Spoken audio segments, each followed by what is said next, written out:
Question bank class 10 ডাফ and ডট। Page number 320 রয়েছে সেকেন্ড সামেটিভ ইভলিউশন টেস্টের মডেল সেট 11। তো এই সেটটির সিন আনসিন এবং গ্রামার পার্টের সমাধান দেওয়া হবে। আর বলে রাখবো আগের যে সেটগুলি রয়েছে সেগুলির সমাধান ইতিমধ্যেই আপলোড করা হয়েছে, ডেসক্রিপশন বক্স এবং এন্ড স্ক্রিনে প্লেলিস্ট রয়েছে, দেখে নিতে পারো। তাহলে এখন এখানে প্রোসপার্ট থেকে যে সিনটি রয়েছে সেটি রয়েছে আওয়ার রানওয়ে গাইড থেকে। শুরুতে রয়েছে এমসিকিউ প্রশ্ন।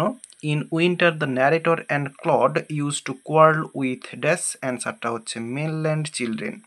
দেয়ার father told them that not having any relations was, এরপরে হিজ ফল্ট, তাদের যে কোনো কারোর সঙ্গে আত্মীয়তা নেই এটা হচ্ছে তারই ভুল ছিল। এরপর রয়েছে complete the following sentences with information from the text. The thing the narrator and Claude never did was quarrelling among themselves, তারা নিজেদের মধ্যে কখনোই ঝগড়া করেনি। এটা কিন্তু ডিরেক্ট নেই, দুটো কোশ্চেনের পরপর এটার কিন্তু ডিরেক্ট অ্যান্সার কিছু নেই, তাই জন্য আমি সাজিয়ে লিখে দিয়েছি। Father had no relation except them and this has puzzled the narrator and Claude, তাদের কোনো সম্পর্ক ছিল না কারোর সঙ্গে এবং এই জিনিসটাই তাদেরকে মানে ক্লড এবং ন্যারেটরকে অবাক করে দিত। এরপরে রয়েছে ট্রু ফলস এবং সাপোর্টিং স্টেটমেন্ট দিতে বলা রয়েছে। প্রথমে রয়েছে the narrator and clod wanted to have some domestic pets, narrator এবং ক্লড তারা চেয়েছিল ডোমেস্টিক পেটস বা হচ্ছে ঘরোয়া পোষ্য, তো এটা হচ্ছে ফলস হবে। সাপোর্টিং স্টেটমেন্ট এখানে রয়েছে of course Claude and I would have like to have someone to play with us, এটা হচ্ছে সাপোর্টিং স্টেটমেন্ট হবে। এরপর রয়েছে as the narrator and Claude lived on an island they had no relatives, যেহেতু narrator এবং Claude তারা দ্বীপে বাস করতো তাই জন্য তাদের কোনো সম্পর্ক বা আত্মীয় ছিল না, এটা হচ্ছে ফলস হবে। সাপোর্টিং স্টেটমেন্ট এখানে হবে he said it was all his fault, এই লাইনটা সাপোর্টিং স্টেটমেন্টে লেখা হবে। এরপর রয়েছে আনসার দ্য ফলোয়িং কোশ্চেন্স, রয়েছে what did the people think about the narrator and clod, narrator এবং ক্লড সম্পর্কে মানুষেরা কি ভাবত। অ্যান্সারটা এখানে রয়েছে পিপল অলওয়েজ পিটেড, এখানে এই যে আস রয়েছে এটা হচ্ছে ন্যারেটর অ্যান্ড ক্লড করতে হবে এই আসের জায়গায়, তাহলে people always pitied narrator and Claude when the time came for, এরপরে আস আছে এটাকে দেম করতে হবে, them to return. They thought, সেডটা আছে এটাকে থট করতে হবে, এরপরে উই আছে এটা আবার দে করতে হবে, they must be so lonesome over there with no other childrens near them, আজটাকে দেম করতে হবে এবং এরপরে ফুল স্টপ হয়ে যাবে, অ্যান্সার কমপ্লিট। এরপর রয়েছে why were clod and the narrator satisfied without any of the children from the mainland, তো মেনল্যান্ডের কোনো বাচ্চারা না থাকায় ন্যারেটর এবং ক্লড তারা স্যাটিসফাইড ছিল কেন। তো আমরা অ্যান্সারটা শুরু করব এখান থেকে, ক্লড অ্যান্ড দ্য ন্যারেটর, এরপরে ওয়ার, এরপরে satisfied without any of the children from the mainland because they use to quarrel a good deal with them, মানে এখানে মেনল্যান্ড চিলড্রেন এই দেমের জায়গায় লিখলেও হয়, তো এরপরে ফুল স্টপ লিখে দিলে অ্যান্সার হয়ে যাবে। এবং এরপরে যদি এটাও লেখা যায় তাহলে আরও ভালো হয়, and they did everything among themselves, তারা নিজেদের মধ্যেই সমস্ত কিছু করতো। এরপর একটা আনসিন রয়েছে, তো চলো আনসিনের মানেটা প্রথমে বলে দিই। Long time ago a lawful ruler of a French province had been deposed by his younger brother Frederick, তাহলে দীর্ঘদিন আগে একটি ফ্রেঞ্চ প্রদেশের আইনত যে রাজা তাকে পদচ্যুত করতে হয়েছিল বা পদচ্যুত করিয়েছিল কে না, বাই হার ইয়াঙ্গার ব্রাদার, তার ছোট ভাই ফেডরিক। ড্রাইভেন ফ্রম হিজ ডিউকডম, তার রাজ্য থেকে তাড়িত হয়ে দ্য ওল্ড ডিউক অর্থাৎ পুরানো যে রাজা, fled with several faithful followers, তার কিছু বিশ্বস্ত অনুগামীদেরকে নিয়ে সে পালিয়ে গিয়েছিল to the forest of Arden, forest of আর্ডেনে পালিয়ে গিয়েছিল, বনে পালিয়ে গিয়েছিল। There he lived a happy life, সেখানে খুশিতে জীবনযাপন করছিল বা আনন্দে জীবনযাপন করছিল, free from the cares of the court, যেখানে এই রাজসভার কোনো চাপ ছিল না আর কি, কোনো কাজবাজ ছিল না, একদম চিন্তামুক্তভাবে জীবন কাটাচ্ছিল। হি ওয়াজ এবল, তিনি সক্ষম হয়েছিলেন টু ডিভোট হিমসেলফ, নিজেকে উৎসর্গ করতে, at least two learning lessons from nature, প্রকৃতির কাছ থেকে শিক্ষা নিতে। His daughter Rosalind remained at the court palace as a companion to his cousin Celia, duke Frederick's daughter. তো ডিউক ফেডরিকের যে মেয়ে বা কন্যা সিলিয়া, তার সঙ্গী হিসেবে এই রোজালিন্ড রাজপ্রাসাদেই থেকে গিয়েছিল। দ্য টু গার্লস, দুজন মেয়ে, ওয়ার ইনসেপারেবল, তাদেরকে আলাদা করা যায়নি। and nothing her father said or could separate Celia from her dearest friend and sister Rosalind। এবং তার বাবাও কিছু বলেনি, মানে হচ্ছে ওই সিলিয়ার বাবা অর্থাৎ ফেডরিক কিছু বলেনি, অথবা এই সিলিয়ার কাছ থেকে তার যে বন্ধু এবং তার যে বোন রোজালিন্ড তাকে আলাদা করা যায়নি। One day, Duke Frederick commanded the two girls to attend a wrestling match between Charles, the royal wrestler, and a young man named Orlando।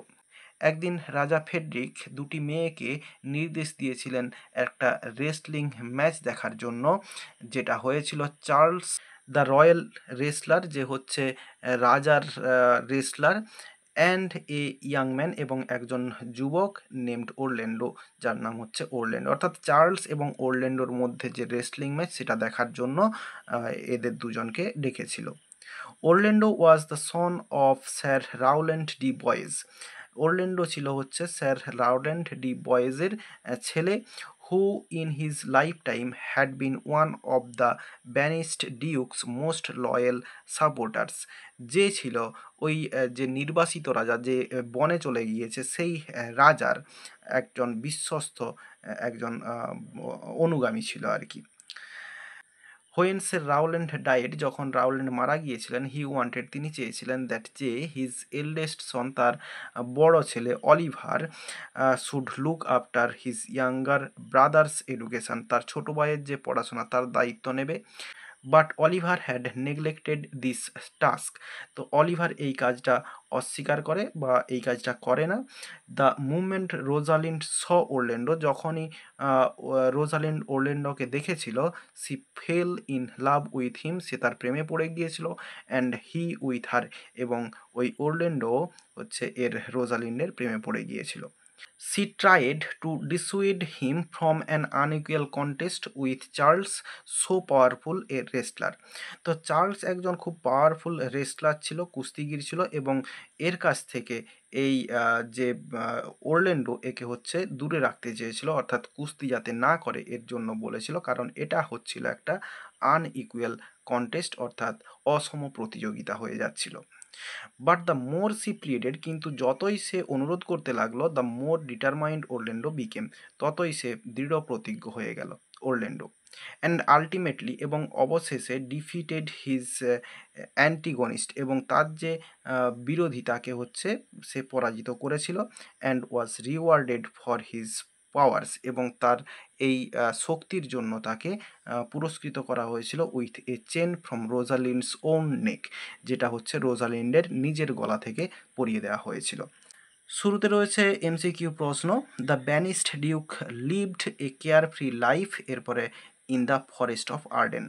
এরপর রয়েছে in the forest the duke learned lessons from dash, অ্যান্সারটা হচ্ছে nature.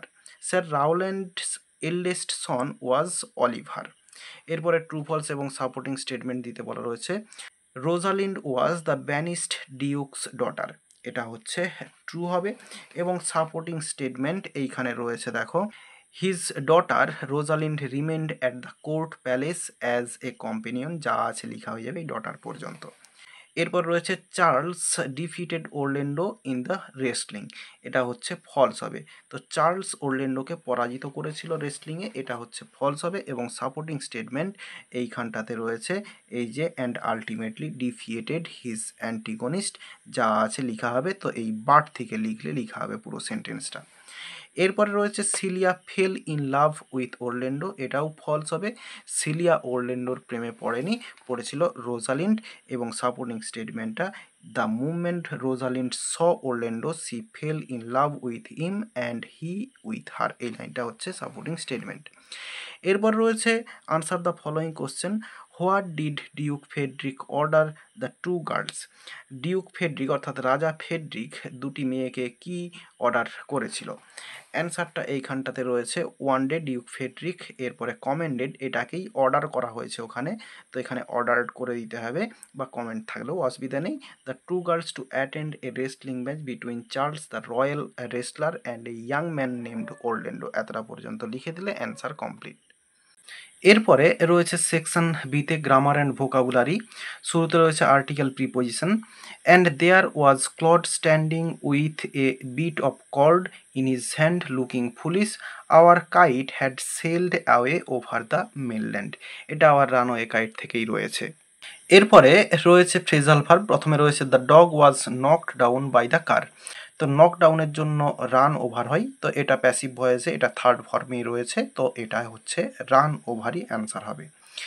এরপর রয়েছে he could not abandon his bad habit and was scolded. তো abandon এটা হচ্ছে give up, যেরকম আছে গিভ আপটাই হয়ে যাবে, এটা ফার্স্ট ফর্মে রয়েছে। এরপর রয়েছে do as directed, he looks কিনলি ফ্রম সাইড টু সাইড, এটা হচ্ছে কিনলির নাউন ফর্ম করতে হবে। তাহলে আমরা অ্যান্সারটা লিখব হি লুকস, এরপরে from side to side with kindness. তাহলে আবার বলছি অ্যান্সারটা, he looks from side to side with kindness. এরপরে Samuel would punish the late comers, এটা হচ্ছে ভয়েস চেঞ্জ করতে হবে। তো এখানের যে অবজেক্ট সেটা হচ্ছে দ্য লেট কামার্স, এখান থেকে আমরা শুরু করব। তাহলে দ্য লেট কামার্স, এরপরে মডাল দিয়ে রয়েছে, তাহলে এখানে লিখব উড সঙ্গে বি। এরপরে ভার্বের থার্ড ফর্ম পানিশড, PUNISHED। এরপরে প্রিপোজিশন বাই, এরপরে সামুয়েল, SAMUEL, এরপরে ফুল স্টপ হবে। তাহলে অ্যান্সারটা হলো the late কামার্স would be punished by Samuel. এরপর রয়েছে shall I post this letter for you, he said to him. Narration change করতে বলা রয়েছে, তাহলে এটা ইন্টারোগেটিভ সেন্টেন্স থাকাই, তাহলে আমরা করব এই যে সেড টু, এটাকে আক্সড করব। তাহলে হি আক্সড হিম, এরপরে লিঙ্কার বসাবো ইফ ইয়েস নো কোশ্চেন্স রয়েছে বলে। এরপরে এই যে আই বলতে এই ফার্স্ট পার্সন মানে প্রথম জনকে বোঝাচ্ছে, হি যে বলছে সে, তাহলে এখানে যে পার্সনটা সেটা হচ্ছে হি হবে সাবজেক্ট। এরপরে শ্যালটা এখানে টেন্স চেঞ্জ হয়ে যাবে, এখানে হি এর পরে উইল হয় উড, WOULD। তাহলে হি উড, এরপরে পোস্ট, এরপরে দিসটা দ্যাট হবে, লেটার, এরপরে ফর, এরপরে যে ইউ রয়েছে এটা হচ্ছে হিম হবে। তার অ্যান্সারটা হলো he asked him if he would post that letter for him.